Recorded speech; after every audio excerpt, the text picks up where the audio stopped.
All right, are we live? Yep, Yes, sir. we're live. All right, sounds good. Patrice, I want to first thank you for inviting me on your platform today and those who are joining. Patrice, you're doing an amazing job with reaching out to the community, and this was an amazing opportunity for us to touch on building a healthy relationship with money podcast. So kudos to you for putting this together, and we're definitely going to touch on some really, really good nuggets, I believe, from your experience, my experience, and things we've learned through the course of our professional career. And hopefully the viewers or listeners with us today can bear some fruit from this conversation for sure. Yes, thank you, Nate. And I appreciate you taking over from here. I'm not going to be able to show my face today.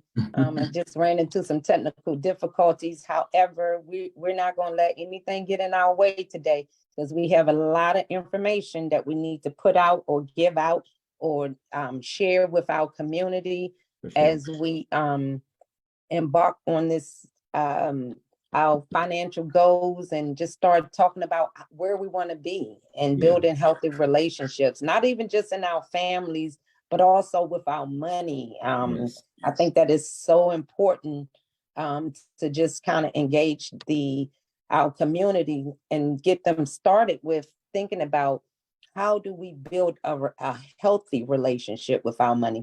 And just to be honest with you today, Nate, I'm super excited about this because every day I'm learning something new about my finances. Every day, every time I think I got it down packed, somebody else give me another nugget, or I read something, I get something else, or I'm out with, my clients and they're teaching me things that they do. And then I'm out and they're telling me, hey, this is one thing. I say, I might need to add that to my portfolio as well. Right. And so I'm telling you, I have been learning as I go along. And I'm telling you, every day I think that I got it together, I find out that, you know what, this is going to bless me too. So absolutely.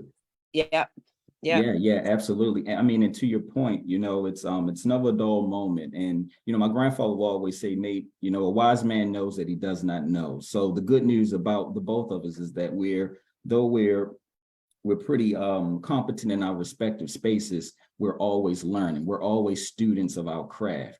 And with that, there's always an abundance of opportunity for us to share that knowledge with the people that we touch, for sure.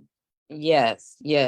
So I just want to move on to the next slide, because Katie had quite a bit of information out there that we've been discussing, we've been going back and forth with.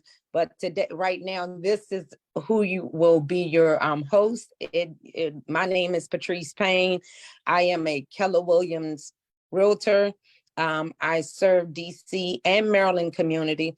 But today I want to really take off my realtor hat and just talk to my community today and just talk about healthy relationships with our finances. And so I'm going to digress, and then also, Nathaniel will talk about, some of the things. I mean, I just really want to have a candid conversation, Nate. But I mean, we have slides that we can go through, but I really want to start just kind of just having our community to start thinking about where they are, if the mindset needs to be changed, if there's any signs, can you identify any signs that, is there anything that we talked about here today, that when they walk away, are there any signs of unhealthy relationships with money, or healthy relationships with money? A lot of times, I mean, when you're in a relationship with something, you keep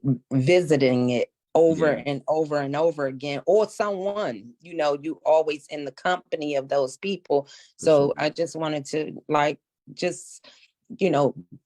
reach out, and talk about these things. I know there's a wealth of knowledge out there. I mean, some of these people I'm reading their information. They're giving me so much to think about. I mean, whether it's stocks, whether it's real estate, whether it's what's going on Wall Street, what's going on in the government, all of those things. And I'm like, you're trying to keep up, and you just take, one bite at a time, as they would say. What's the best way to eat a elephant, one bite and at it's a one time. bite at a time, right? So you can't put it all in there all at one time, and that's what we want people to do, is just start taking one step at a time. Absolutely. If we was at church, they'll say one step at a time, sweet Jesus, but just one step at a time is what we're shooting for. That's what we want. We want people to start thinking about how to make, how to build it. And it's definitely needed. It's needed in our schools. It's needed in our communities. It's needed in our churches. It's needed all over the place. It's needed even on our jobs when we're talking about our retirement and all of that stuff. So we got a lot to cover here today. Just having a conversation. Absolutely. So, okay. So, So one of the topics is the generational wealth in real estate. And that should be a good topic. Signs you have an unhealthy relationship with money, and the psychology of money mindsets, and how your beliefs affects your financial success. Wow, so so these are going to be some good topics, but we can just talk. I mean, there'll be slides up here. And if there's anything that anybody wants to ask a question, I don't know how they would come on because, as I said, I'm having technical difficulties. But Katie, if you can pull them on for Nate, or they have a question. I don't know how we want to do this now that that I'm not connected.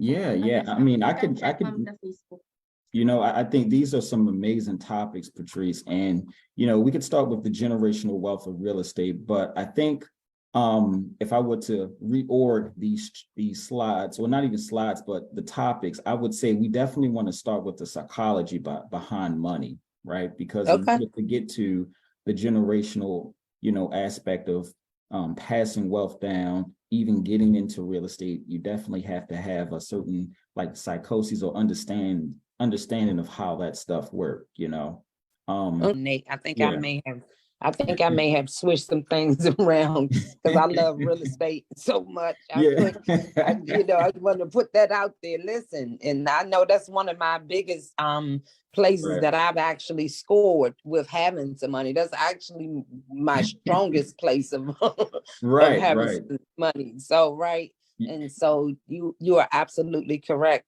We need to adjust these. So let's take it away. I mean, so when we talk about the psychology of money and mindset, how your beliefs affect your financial success.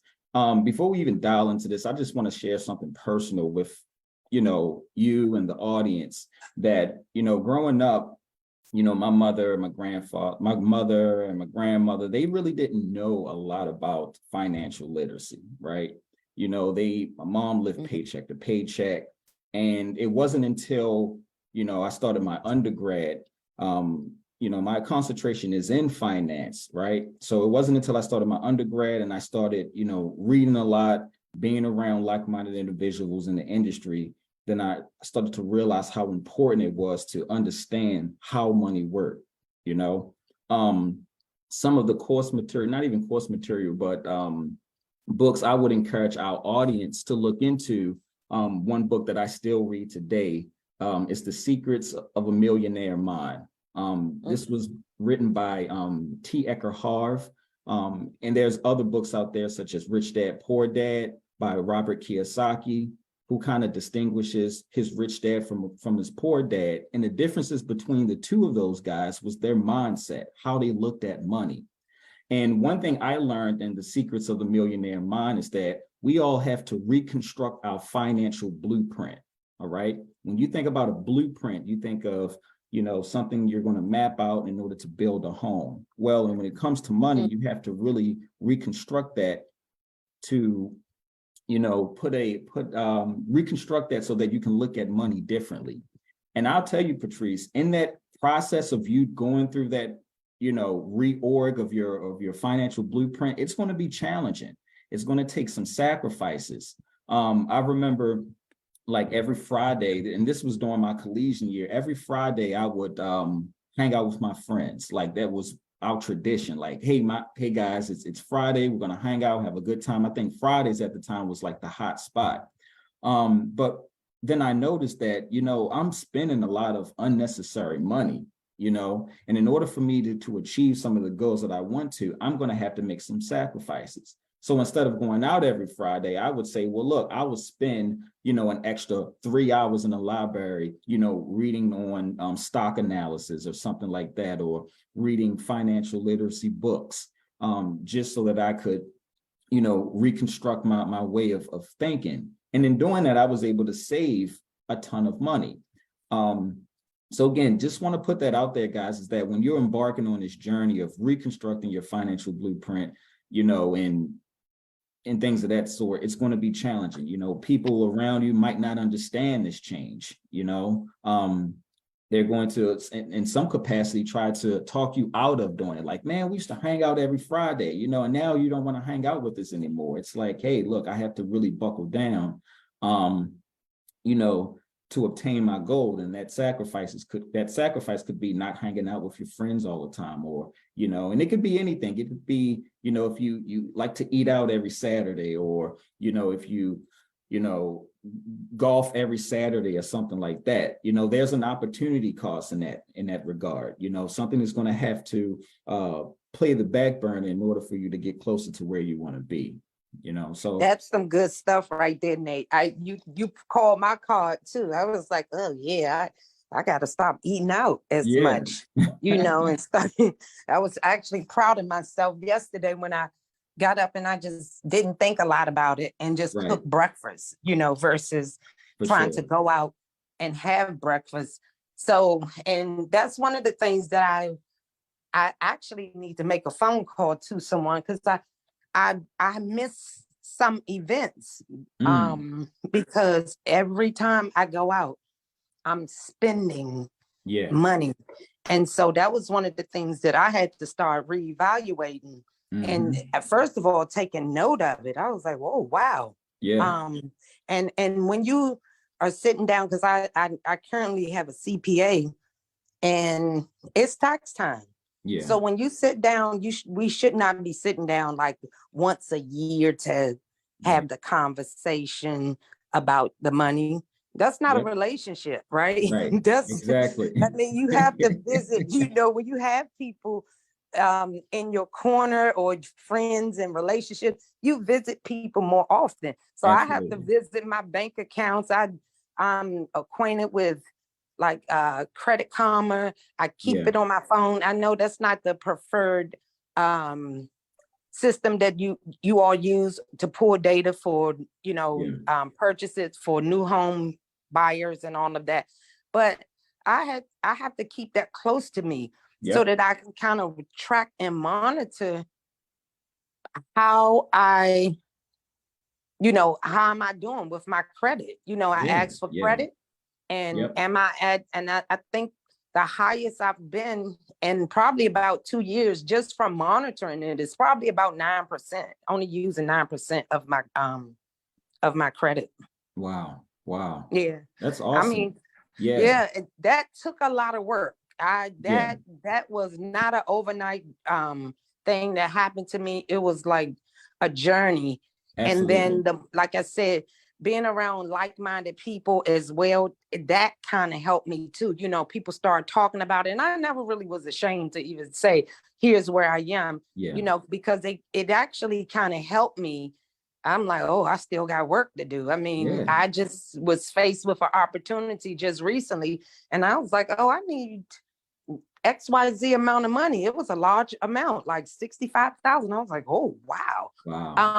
With that being said, I'm like, that's why I said when we started off, I was saying, hey, I need to get better acclimated with my finances. What am I doing? What can I be doing better? What worked the last time and what didn't work? And then things start changing, right? So when I think about real estate, we're in every so many months, it looks like the market is changing, right?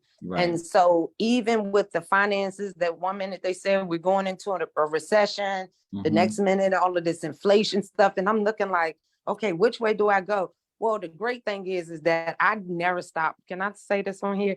I never stopped paying my tithes. They actually was coming out and I didn't even know they were actually coming out. And that is, I will tell you that did help me. I was like, okay, because I'm a believer, but in the same frame, I still was watching and paying attention to what was happening out here. I go in the stores, just like if you go in a grocery store, you used to paying, $2 for some eggs and now they're $4. You're like, woo, that went up, right?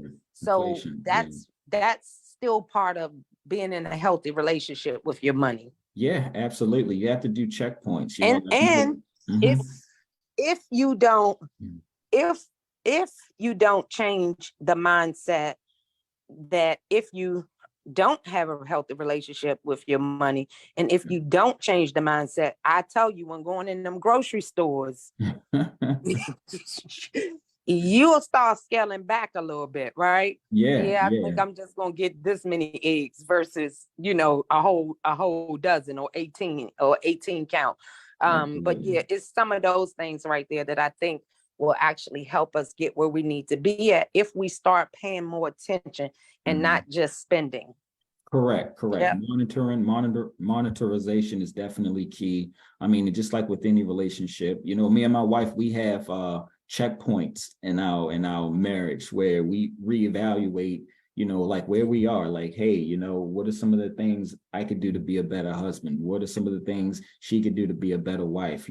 Counseling, things of that nature. You have to kind of take the same approach when it comes to your financing. Check in periodically, find out where you are, what's working, what's not working, junk in, junk out. And I think by doing that, routinely over time, it will become customary. It will become second nature.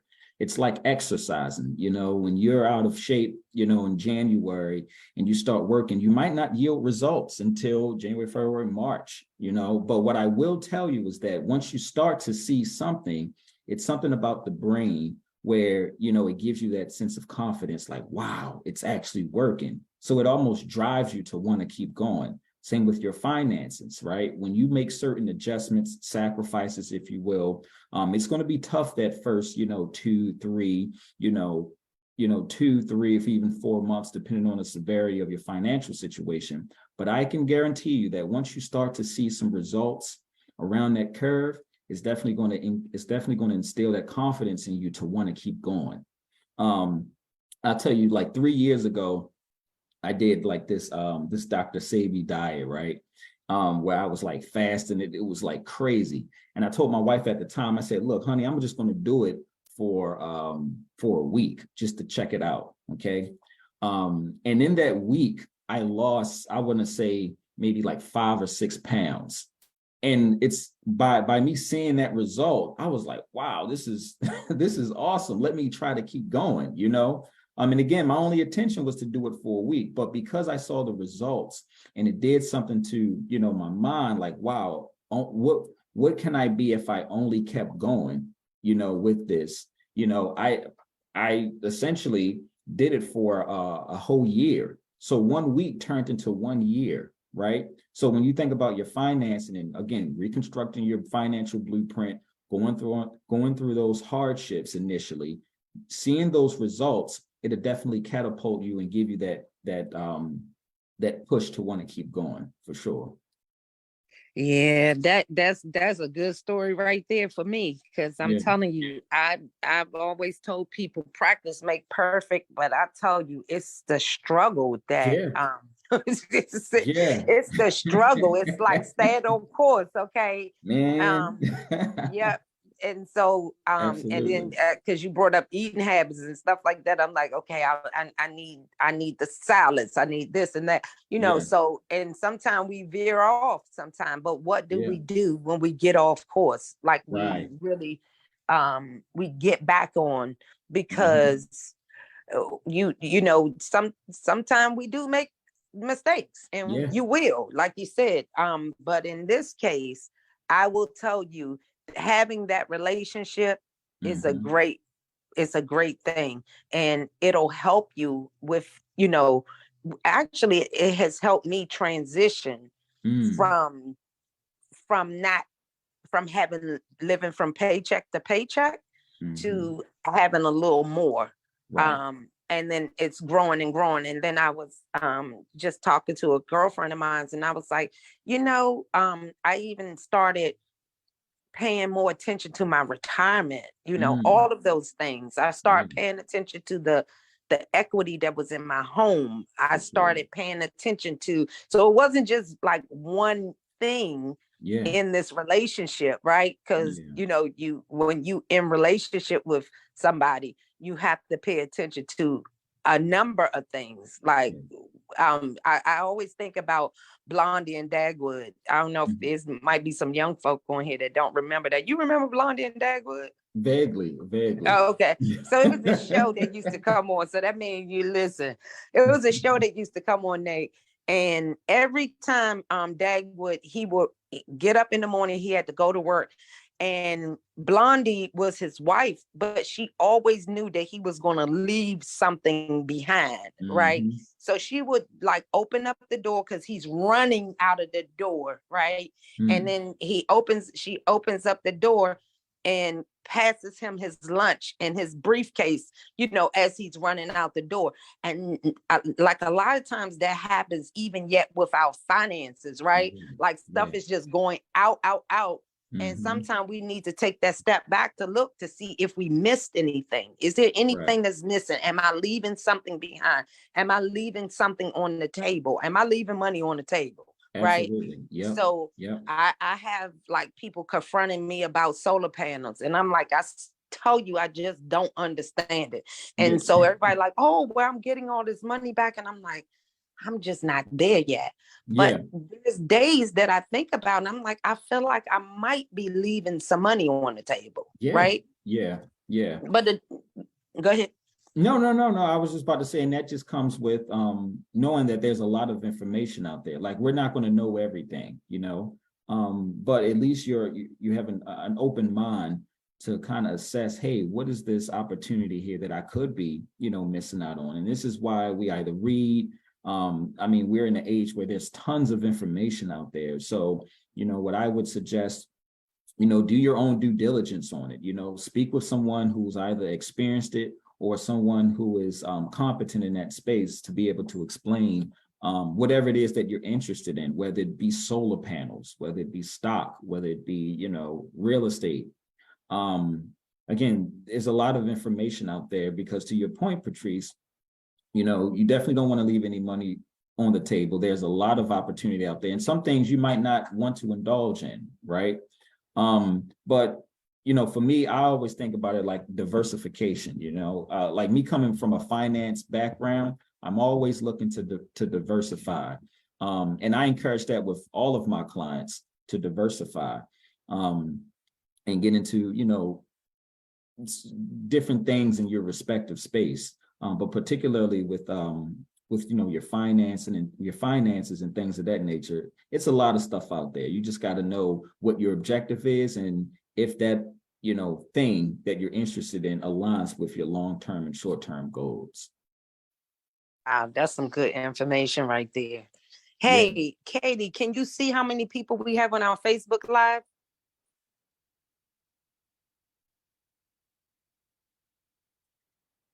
Yeah, because Yes, ma'am. we It's now just on. want to. I'm sorry. Yeah, it the live is now on public, ma'am, but It's not no one is public. commenting yet. It's on public right now, but no Oh, it's one is on commenting public. right. Okay. Yeah, ma'am. So Maybe if we later. have any viewers And if anybody have anything that they want to say, please, by all means, if they have questions, have them to raise their, I don't know. Oh, you only can raise your hand on Zoom. So, Yes, ma'am. Yeah. yeah, but just, I mean, keep checking the chat box and see if there's anything out there, because we definitely want them to be engaged. And if there's Mhm. any questions or anything like that, we do want to entertain those questions as well. Absolutely. Okay. Sure, Okay. ma'am. Yes, ma'am. I'm on it. Okay. Thank you so much, Thank you, Katie. ma'am. So Katie, Nate, can we slide on to the Go to the next next slide. slide? Yeah. I mean, Okay. this is a good one. This is a good one. I mean, money is one of the most important aspects of our lives, and it plays a significant role in our well-being. Our finance success is not only determined by our income and expenses, but also by our mindset and beliefs. I mean, that just goes to what you and I were just talking about, as far as, your how you look at money, your relationship with money. You don't want money to control you. You want to control money, and again, a lot of those habits and things of that nature, some of it just comes from our social structure, what we were exposed to, the behaviors, the habits that we have inherited. So again, it's up to us to, I go back to reconstructing your financial blueprint. And you do that by way of educating yourself, making those sacrifices, going through those tough couple of months, so that you could yield those results that you also desire. And it essentially, you'll definitely see a change in your financial trajectory for sure. I mean, there's a lot of psychology in finance. It's very behavioral based. And I mean, again, money mindset refers to our attitudes, beliefs, and feelings behind money. You ever heard of that impulsive shopper?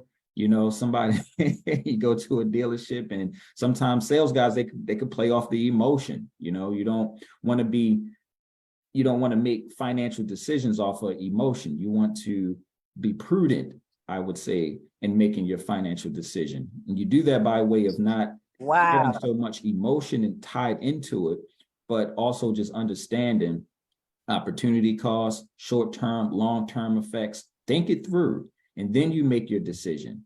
That's when you'll definitely find, you'll definitely yield better results and outcomes that way, Wow, you talked about having that impulsive shop. Let me just tell you, I find myself in those positions. And here's the thing about it. I find myself in those places at different levels. And sometimes you just have to check, like you said, check your feelings and your emotions. Yeah. Because there are times that I am out shopping and I am saying, am I shopping because I need this? Am I shopping because I want this? Or am I shopping just because I have the money and I can do this? Right.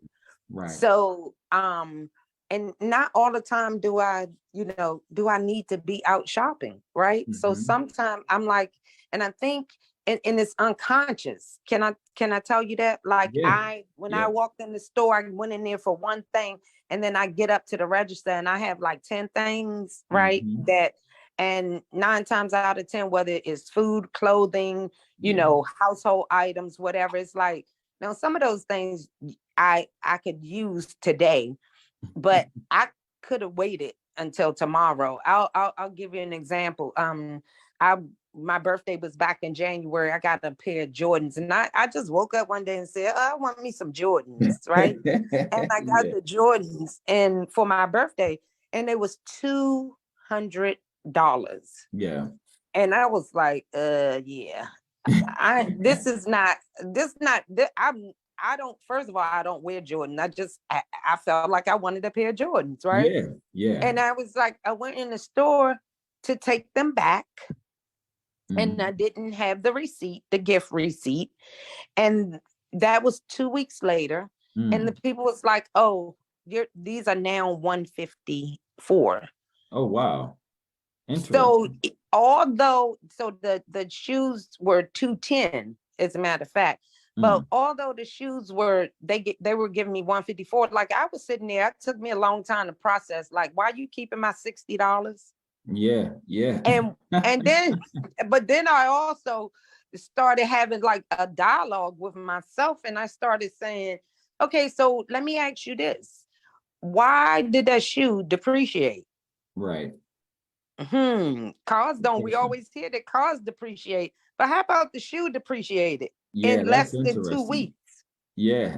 And Yeah, I was like, yes. So, me being the person that I am, I'm so used to the way that I was brought up.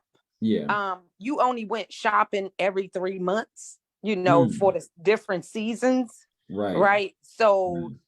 winter, spring, summer, and fall, you got a new pair of shoes. Like you only had about 2 pair of shoes when you were younger, right? So let's Yeah, let's do that, right? yeah, Let's right. start right there. I know these kids today and folk today got a million shoes, and I too have too many myself as well. Likewise. But Yeah. Yep. I when I look back, I was like, yeah, this shoe went down. So I'm like, I don't want to spend this person's money, Mm, right? I want to spend it the same way I would spend my own money. yeah. So I went over on the rack. I have a small size shoe. Mm, I have small feet. So I went over and I started looking for the clearance stuff or what was lower. So I right. wanted 3 or 4 outfits because I wanted to try to somewhere in my mind tell myself that I'm making up Hmm. for that $60 that they took. Yeah. Wow. So Interesting. Interesting story. And I think the key of it all is to try to live below your means, try not to live above your means. If you have and in most capacities, you have generational wealth, if you have, the access capital to be able to treat yourself, by all means do so. And I think what really hurts people is the excessiveness of buying unnecessary things. And again, it all boils down to like your mindset. When you've structured your mindset in a way of how to deal with the money, you value it in a certain capacity. So, you're a little bit more cautious of your spending, and you're thinking not only short term, but the long-term effects of this purchase. Like I said, we all work hard, we want nice things, but at what cost? And if you feel as though that it's a purchase that could, you know, derail your goal, stretch it out another, 2 to 3 years, then you might not want to make that purchase, but if you want to, defer instant gratification, as I would say, you could get much closer to your goal. And when you get to your goal, then you'll have enough assets, capital, or funds, if you will, to buy that purchase. But again, it all boils down to mindset. And another book I want to throw out there for our viewers. This is one of the books that I've read during my undergrad, and a book I still read today. It's The Millionaire Next Door. The Millionaire Next Door. And what's awesome about that book, what I love about that book is these are your millionaires, obviously next door. They aren't flashy. They aren't, out in the open, but they have an abundance of wealth. We're talking about assets.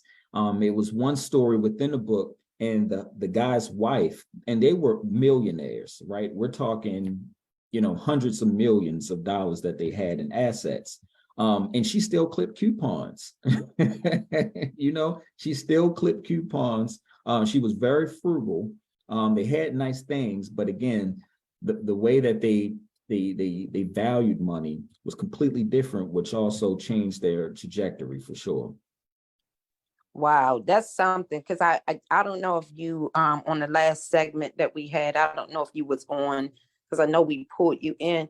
Okay. And I was talking about one of my cousins. Actually, she was trying to get on the podcast, but I was talking about one of my cousins, and she is a millionaire because she purchased a home in DC.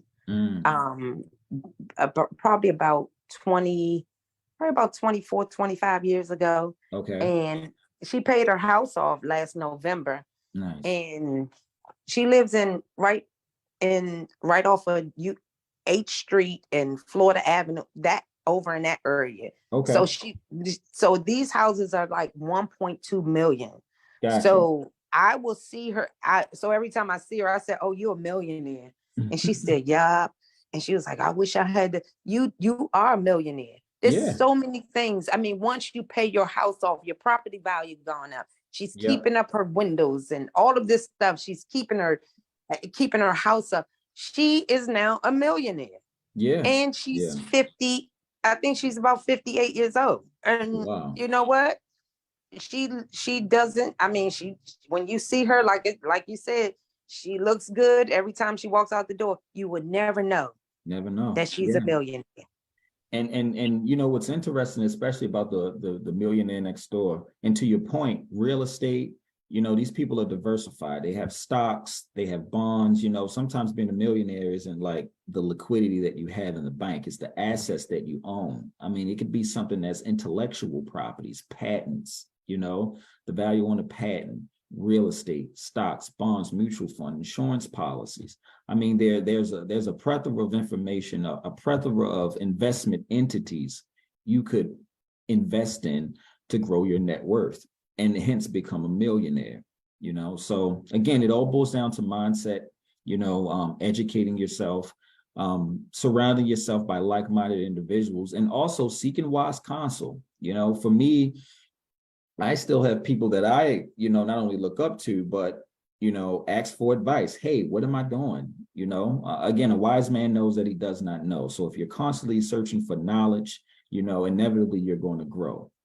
Some of the millionaires that I know and, you know, that I've worked with in the past, they have mentors, right? That they reach out to for guidance and things of that sort. So that's one of the most common denominators I've seen at, you know, people who are relatively successful, is that they're always learning, Patrice.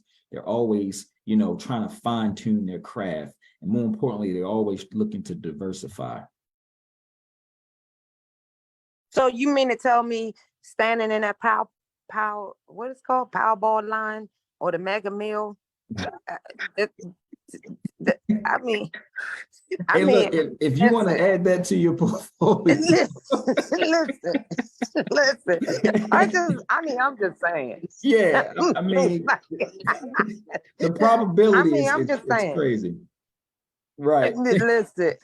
I was up at the gas station the other day, and I peeked in there, and I saw my neighbor. He was checking his Powerball tickets, and I don't think he plays. I think that when it gets high, you know, people just be like, I might be the one to win. You know, he probably don't play on the regular. So I said, yeah, go ahead and get you 2 more tickets. He said, oh no. See, you know, that let me know that he's really not one that play the Powerball, right? Exactly. I mean, I know some die-hard Powerball lottery. My grandmother, for an example, this is my love. And I tell my grandmother, she's really good with math. I mean, she has lottery books that are probably, you know, that are older than me. And I tell you, she runs those numbers, and she, you know, she'll hit. But I also think about, man, how much money has she actually put into the lottery? It's almost like whatever she hit, right, is essentially her getting it back, you know, or even breaking even. So I don't know. I've never been a gambler. So, you know, that's not my wheelhouse, but I tell you that the probability is pretty high, especially with those Powerballs. So, you know, it is enticing. Yeah, but I was in the line with them. Excuse me, Jesus. I was in that line. I was right behind him. That's how I knew he was there. Excuse me, Jesus. But I will say, neither one of us won. So you know, I was like, he didn't try his hand again. I did, but I was just gonna say that. But there are ways. It's a slow process for sure to becoming or getting there. It's not a fast process. And I one of the things I would caution, you know, not just other people, but even myself, you know, with saying that there are times that we think that it has to be done really fast. Excuse the noise. We think that it has to be done really, really fast. Mhm. And it doesn't always have to be as fast as we want it to be. I'll just share a story about myself that when I first started working my job, I wasn't really contributing to my 401k. Mm.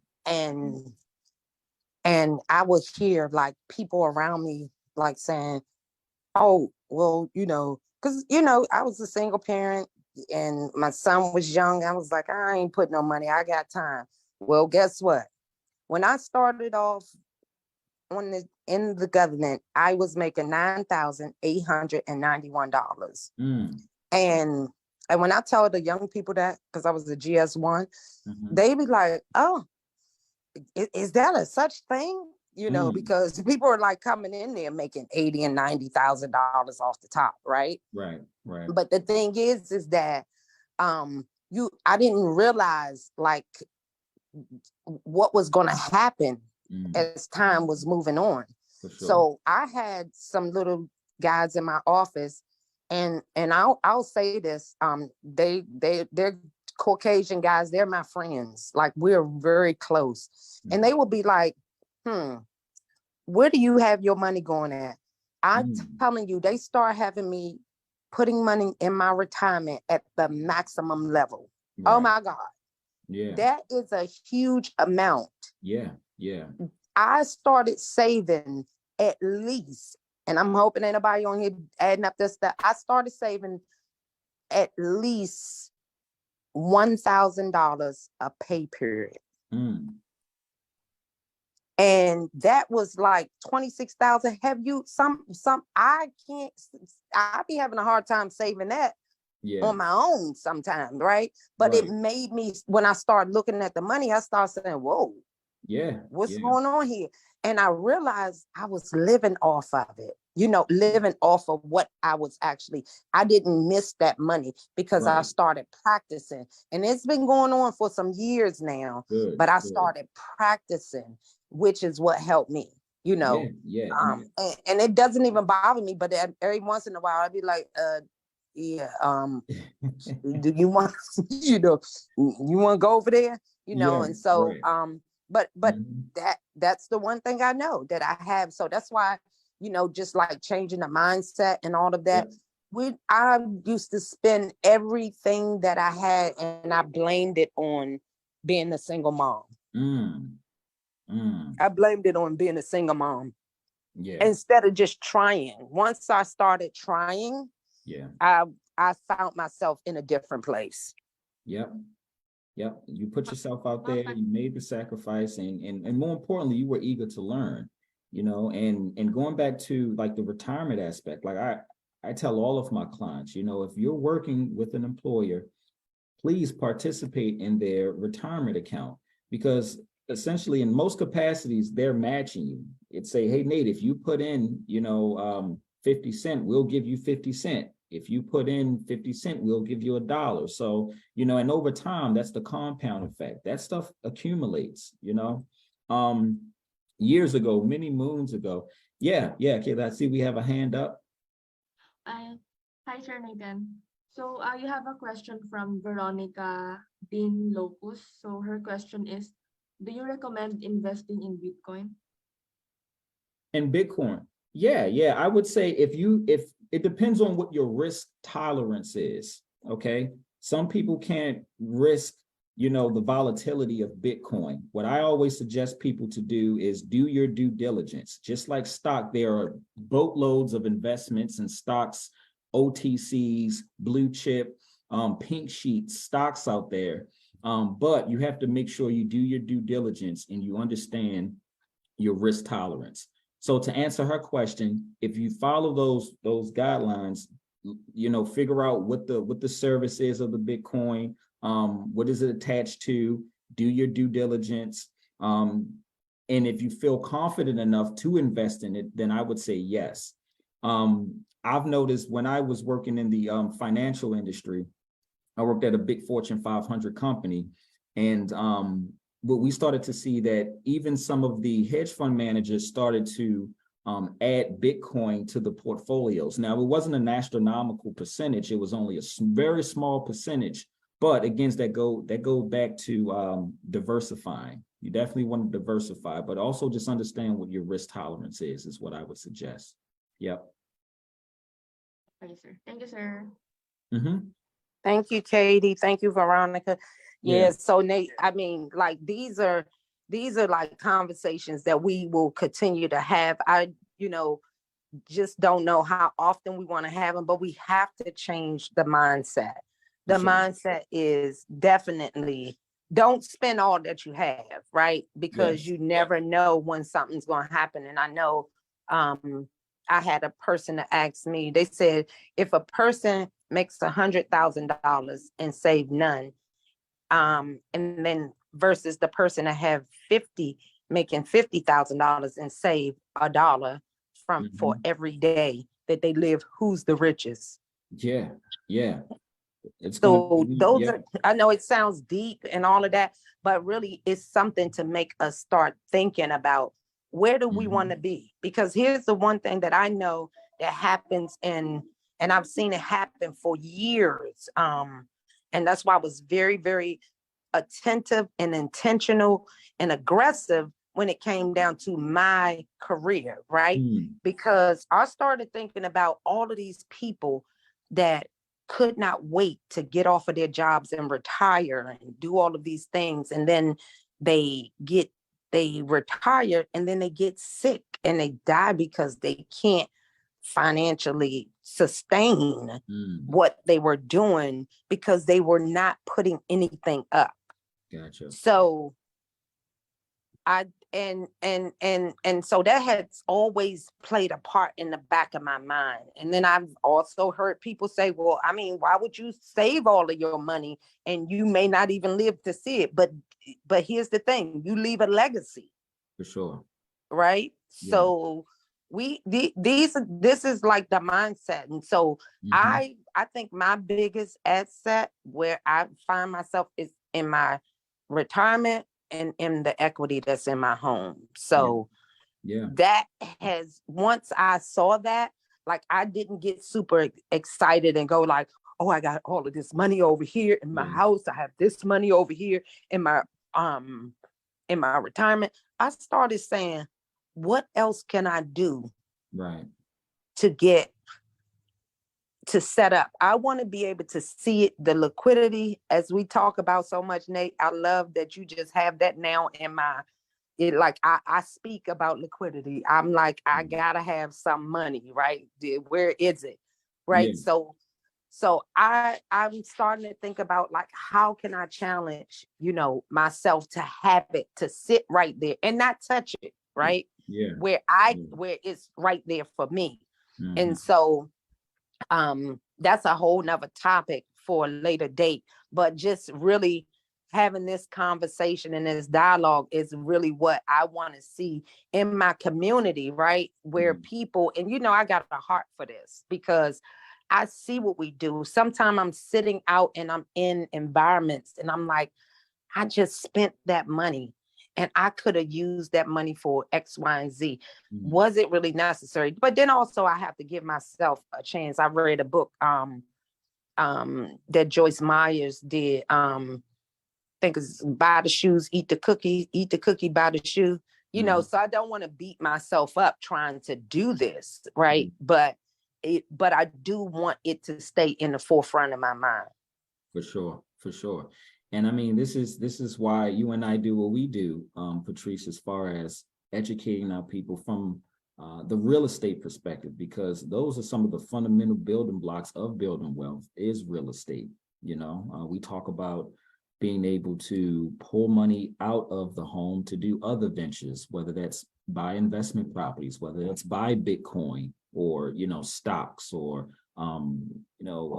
universal index life insurance, becoming your own bank, kind of leveraging those entities. So again, I'm very passionate, just like you, Patrice, in what I do, because we're able to have a direct impact on people's lives. And we are what I would call your board of directors of the home buying process and getting you to or on the path of generating wealth. CEOs and companies, they don't make decisions on their own. They have board of directors. They have a wise counsel that they consult with in order to make business decisions. And I encourage any one of you out there, if you're a first-time home buyer, a second-time home buyer, to surround yourself with board of directors who are going to help shepherd you through your next venture, whether that be real estate. You know, Patrice and I, we have business partners and constituents that we work with throughout multiple industries, whether those are tax accounting, tax accountants, financial advisors, you name it. We're your resource hub. And again, this will also help you establish a strong and reconstruct your financial blueprint, getting yourself exposed to what's out there and strategically, you know, making your mark. Yeah, yeah. You know what? I'm glad you said that too. You are absolutely correct, and right where I need us to be. I was I was talking to my cousin today. No, one day this week, and I tell her all the time. I talk about you all the time. I can't stop talking. I'm super excited for her, right? And I'm just happy to know that it is a real thing in our communities, right? Yeah. Because a lot of times we think that is not obtainable because of where we sit, who we surround ourselves around, you know, and all of that. And then, because there's a slide in here too.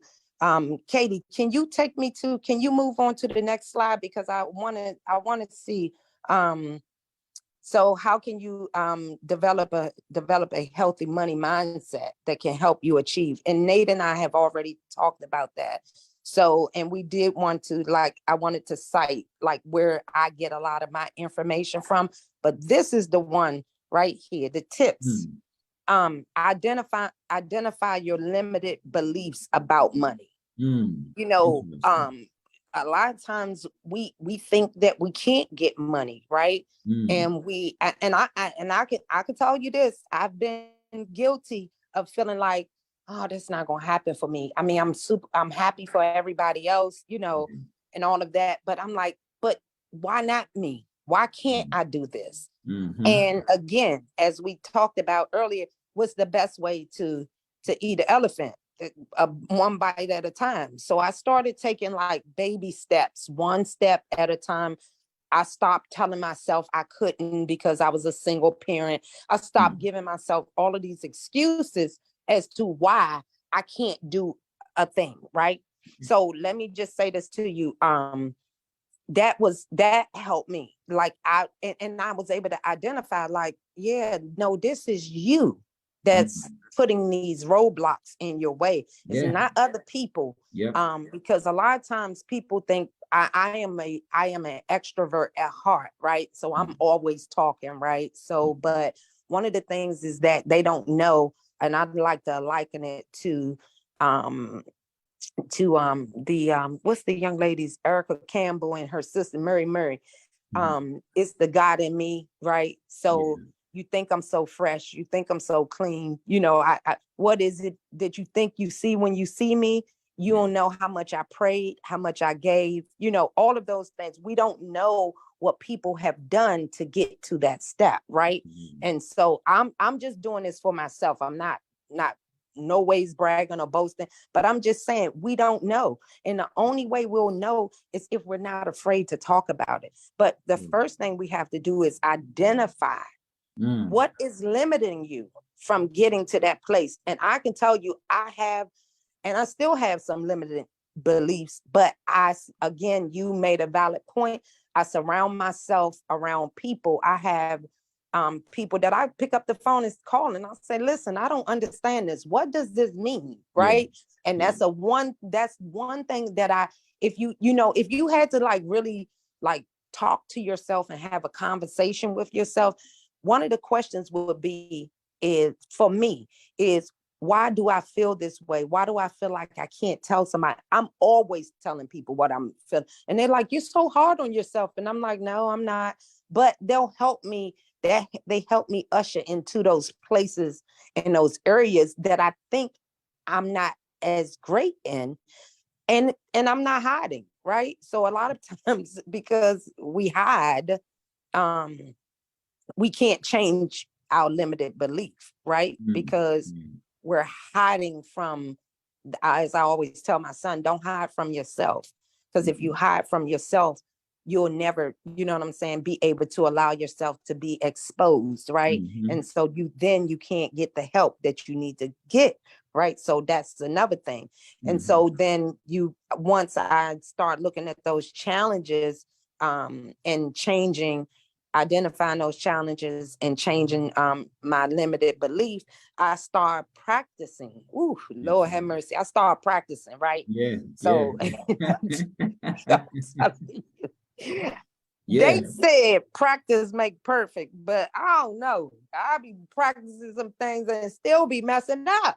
Hey, And be like, you got to keep at it. I mean, it goes back to the exercise analogy that I gave. You're not going to get six pack, in 1 month. You might not get it in 2 months. It's just the growing pains you're just going to have to go through in order to penetrate that barrier you have set for yourself, Patrice. So, and anyone out there, and even, sometimes we do it subconsciously, right? We don't know that we're doing it. So that's when we have to scale back, think it through, and to this slide's point, identify what that barrier is, and then to this second bullet point, challenge it, and that challenging, it could be a challenge. I mean, that's exactly what it is. It's a challenge. But I will tell you that in that battle, if you will definitely become victorious if you're persistent, and consistent with wanting to obtain your goal, understanding what your why is, having that positive, affirmation, and, just believing in yourself. And yeah, just really being honest with yourself. Again, it could be challenging. It could be challenging, but I can tell you that there's definitely a pot of gold at the end of the rainbow for sure. If you're just consistent and you just plow through, you just ravage through it, Yeah. I one of the things I'm just so grateful, for having people in my life, such as yourself. I have my Ryan Paquin and my coach Natoya. I have a group of people, and I don't want to start calling names because I don't want people to get offended. But there's a group of people that I have a strong admiration for, that because I I don't just see them talking it, right? I see them trying to work it out. My Donald Butlers, and that's my CPA. And then I sit down and I talk to my financial managers. I have so many of them. I don't have one. Your board of directors. My board, I like that. I like that. You have My your board of directors. Yeah. That's it. And so with learning all of these things, I'm like, I am just so appreciative because one don't know everything, right? But the one thing about it is I've never been one that's scared to confront things, right? So I'm a confronter. So when I find myself in a place where I'm like, yeah, this ain't working. This is not working. I know that's bad English, ain't, but this is not working. And so I would like pick back up and say, okay, I got to start this all over again, right? So, or let me start from where I am. I'm gonna have to regroup, look at where what worked, what did not work. How did I do? And then I start setting goals for myself, right? I start setting financial goals for myself. I recently just experienced something that I went through something and I was like, yeah, that this part of this money right here is not, I'll just tell you as a real estate agent, sometimes we have good times and then other times we have, slow times, right? Yep. So you don't have some people have closings every day. Some people show that they have closings and they really don't have closings, but we want you to think we do, right? But there's times that we don't we don't have closings, right? And so that is not, so if I had to do an average of what I make in a year, I would have to look at my whole year versus looking at every month, because I like some months I'm off my square, right? Yeah. And I may not have, I have clients, I have a plethora of clients. They just sometimes they may not like the house, right? So with that being said, can't count the money that you don't have. How about that? Yeah, Woo. yeah. I mean, and to your point, in our industry, Patrice, is very cyclical. Real estate is very cyclical. It's up, there's ups, there's down, and that's why it's, real estate professionals. It's important for us to set goals, and not even real estate professionals, but anyone, all of our viewers. Whatever industry you're in, or even your personal finances, you have to set goals. You have to set goals. You can't just say, I want to be a millionaire in 1 month. You have to be very strategic. It has to be measurable. That's important.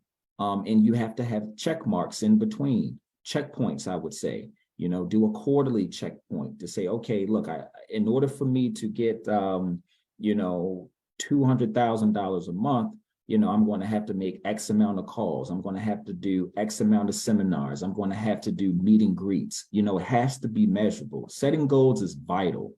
I don't know any corporation, any successful business entrepreneur, or anything of that nature who has not set a goal in order to be as successful as they are. Okay, so this is very important, not only on a micro level, but a macro level as well. So across the board, definitely set goals. It has to be measurable, realistic. Hitting the lottery up. I mean, that's a crapshoot. We're not talking about hitting the lottery. We're talking about quantifying your goals, setting them, being measurable, being persistent, and not giving up. Wow, that's good. And I thank you for, communicating making it measurable, you know what I'm saying? Making sure that you can quantify it. Because sometimes, I mean, I remember times where, used to be, and I tell you, I struggled. Anybody that looked at me, and I'm not even gonna get on here and pretend, because I want people to see the transparency of it all, right? So there were times where I would get nervous and I'll say, oh, well, I'm not going to make, and I'm not talking about today. I'm talking about in the past. I would say stuff like, oh, I need to pay my telephone bill for 2 months, just in case or whatever. But then I don't have enough money to make it for the next couple of weeks. Don't tie yourself. Don't set unrealistic goals for yourself. Correct. And that's what I hear you saying. And I like the fact that you did say, make sure that you can measure it. You know what I'm saying? Because, you can't be successful if you can't measure it, right? And you can't meet what you're trying to do.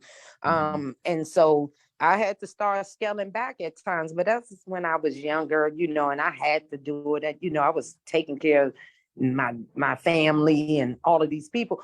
So I had to say, I have to definitely give myself some space to have something, because I done tied it all up somewhere else. And now I have to wait until, I get another paycheck or whatever. So we definitely don't want to put ourselves and set no unrealistic goals for ourselves. Make sure that it is something that fits you. You know what you can do. If we're tracking and monitoring, you definitely know what you can do and what you cannot do. Absolutely. And to the last bullet, investing in your financial education. We talked about this. You and I shared a few books that we have read to kind of help shape our way of dealing with money and interacting with people and interacting with our finance. And you have to, this is vital. You have to invest in your financial education, whether it be literature, whether it be seminars.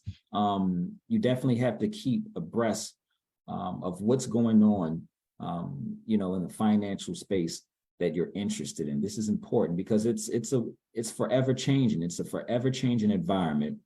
And more importantly, you want to make sure that you're ahead of the curve and that you're confident in what you're getting into, and that you fully understand that, hey, if I go into this situation or, investment, and let's say it doesn't go the way you plan it to to go. You know, you won't be as you won't have that much regret because you've done your due diligence. You educated yourself to the fullest. And you know, to our last viewer who asked the question about Bitcoin, you know, educate yourself on it. You know, find out what are the opportunity costs, what are the risks, what are the rewards. Education is key. You know, I read every day. Every day I get up, I read, whether it's about, you know, if it's the Wall Street, whether I'm, you know, looking at markets, whether I'm looking at any legislation changes that can impact, you know, the real estate market. I'm always reading. And I think that's one of the key components of being, you know, successful in your respective space. Wow.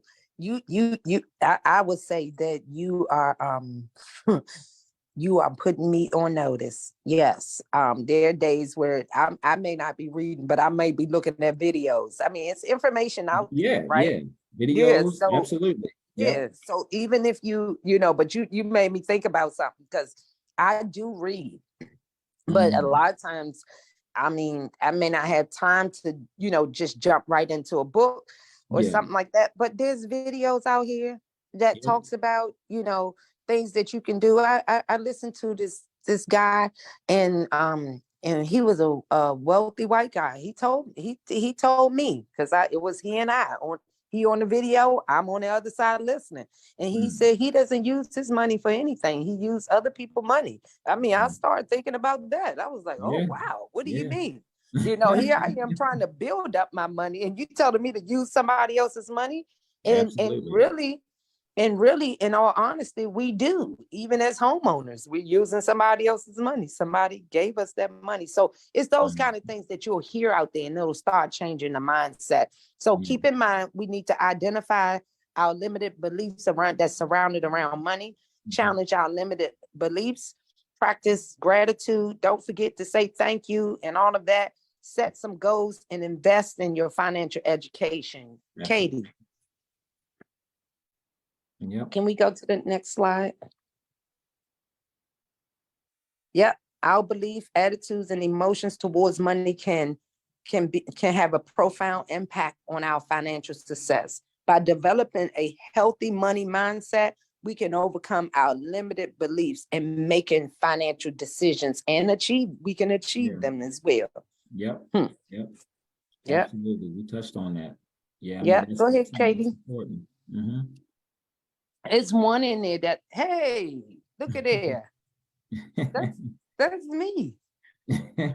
That's you. Look at there. So if you have any questions or answers, I mean, Nate and I are always around. We're always available.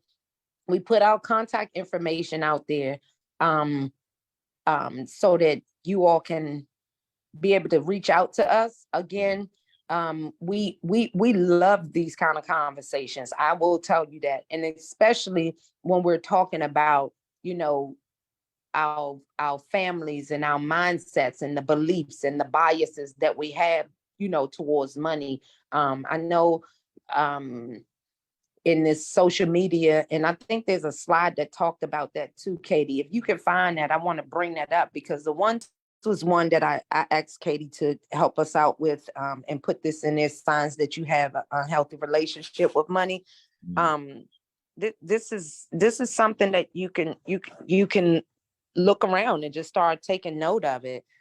Katie, I think there's there's an outline of the unhealthy relationships. What does that look like?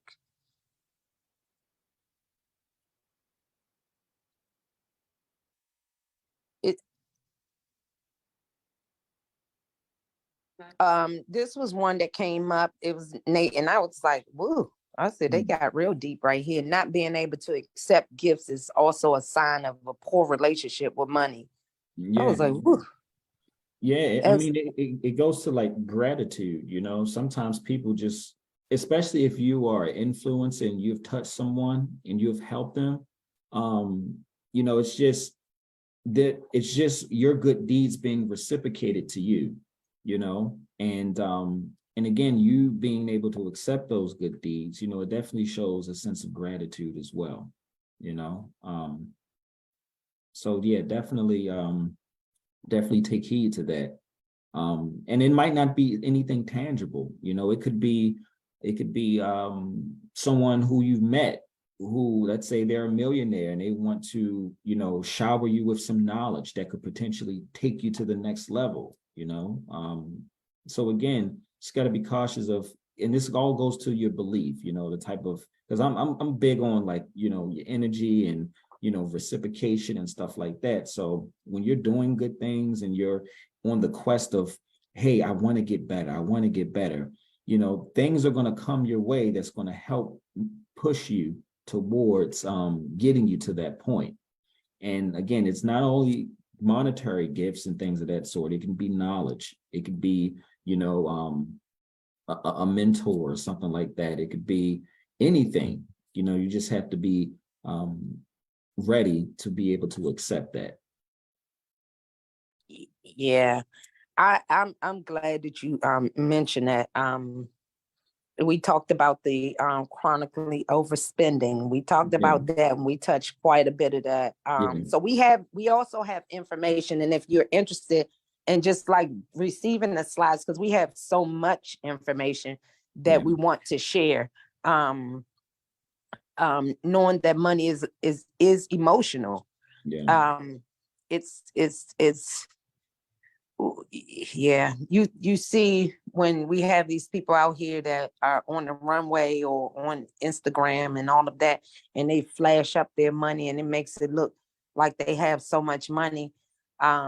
We tend to gravitate to that, and then we start judging ourselves based off of what we see on social media. Katie, I think there's one that talks about not comparing yourself to other people.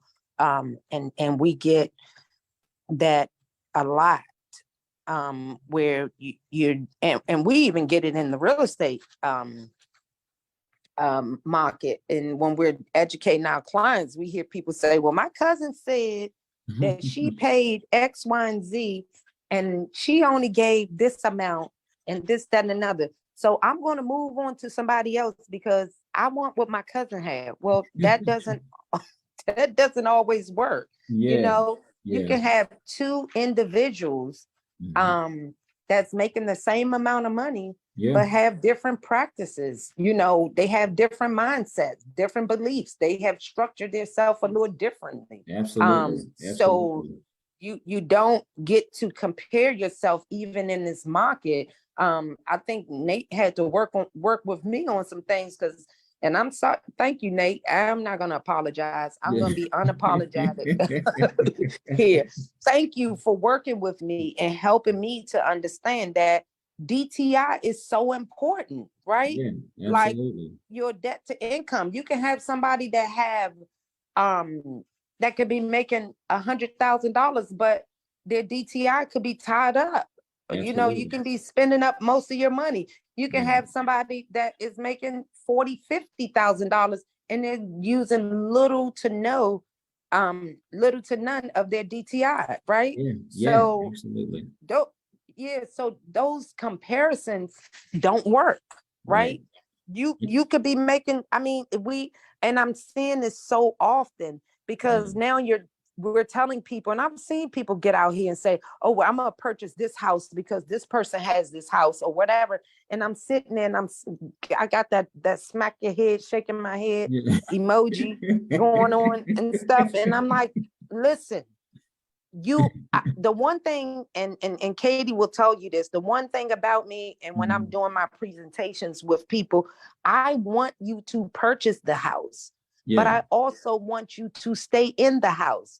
But I want you to sell the house when you're ready to sell, not because you went over your DTI or over the means. Well, one thing, the lender is not going to let you go if your DTI is a certain amount.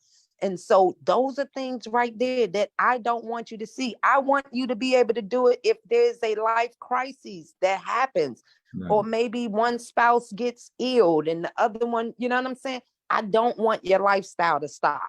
So when I tell you, when we put on these conversations and these talks, it's to reach the community and let people know that it is obtainable to be a homeowner.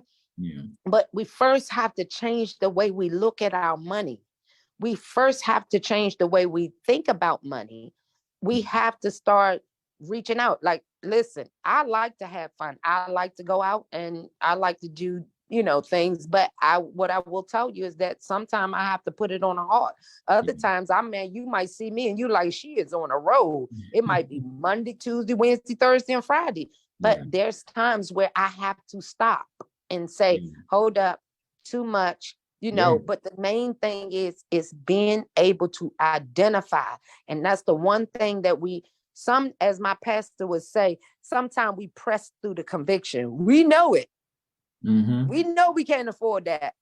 Yeah. And like I tell all of my clients, buying a home isn't a one size fit all deal. All of you all have unique circumstances, situation that vary from one individual to another. And that's why we do a thorough assessment to figure out what your short and long-term goals is. And then in that capacity, we can then align you with the right loan product. Okay. And to your point, Patrice, where someone says, Joe Schmo, he was able to afford this home. Well, he has a different financial picture. He has a little bit more liquidity. His DTI isn't high. So again, we really take a more consultative, analytical approach in the home buying process to make sure we're meeting and exceeding your expectations, but more importantly, just educating you on what the home buying process entails. So yeah, you definitely don't want to compare yourself. Now, it's fine to, if you see what's out there and you're inquisitive about it, but I would always speak with the professional so that you can really fine tune and level set, where you are and what your picture looks like and realistically what you can afford. That's good stuff right there, Nate. I'll tell you, because a lot of times, and there's nothing wrong with wanting nice things and having nice things. I really believe, but I believe that it has to be structured correctly. We have to make sure we put on our analytical hat and our strategic hat and work at it at the best way we know how, right? Sure. But that means, as you mentioned earlier, is that you surround yourself around people of like minds. So if you are looking to, and that's not to put your nose up, because I just want to make sure, because sometimes we go back and say, oh, they say we can't be around you. That's not what we're saying. What we're saying is start having conversations with people that are heading in the same direction as you, so that you can then start trying to figure out how this really works. Like, so again, it goes back to come to your lender, talk to your financial managers, talk to your board of directors, as Nate would say. I like that, Nate. I'm taking that. Yeah, it's going into. You got yeah, it. yeah. So, you got it. So a lot of times we just have to start, really leveraging these relationships. Yep. With people that have actually done it, and don't be afraid to ask. Like, so what do I need? How can I get this home?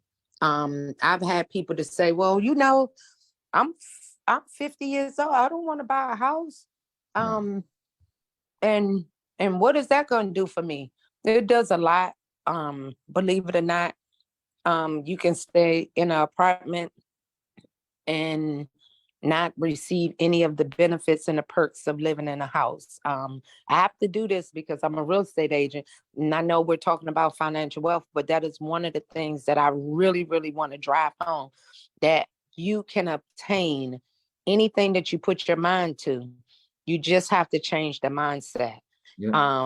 And it's not about looking at the other person or everybody else, because that's when distraction comes in. Absolutely. And so if you are looking to purchase a home, if you are looking to sell a home, and you need some financial advice, please do not hesitate to reach out to myself or to Nathaniel, and we can definitely help you get there. Absolutely. And thanks for teeing that off, Patrice. And for the viewers out there and listeners, again, my name's Nathaniel Moseley. I'm with Direct Mortgage Loans. We're a local independent mortgage banker. Our service areas are pretty vast. Not only do we accommodate the DMV area, but North Carolina, South Carolina, Mississippi, Alabama, Georgia, Florida, California, Texas, Las Vegas, New Jersey. So we're all over. So if in fact you guys have any questions or, as it pertains to, mortgage loan products and you're looking to relocate, just know that we can definitely accommodate you in those states.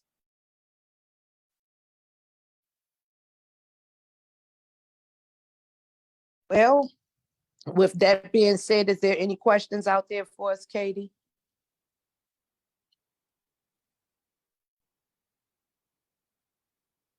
None so far, ma'am. Okay, All right, awesome. So- Awesome. we are here. We plant seeds.